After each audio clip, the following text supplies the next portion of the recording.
โอ้เพิ่นได้มากก็จัดการแล้วเนาะเพราะว่าเนี่ยเอาทุกข์เอายากขนาดมื้อนี้มา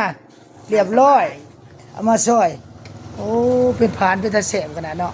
ต้องสิได้เอาไปแช่อีกบ่เนี่ยต้องเอาไปแช่อีกได้พี่น้องเอ้ยแช่แล้วก็เหยียบนี่เพิ่นผานดอก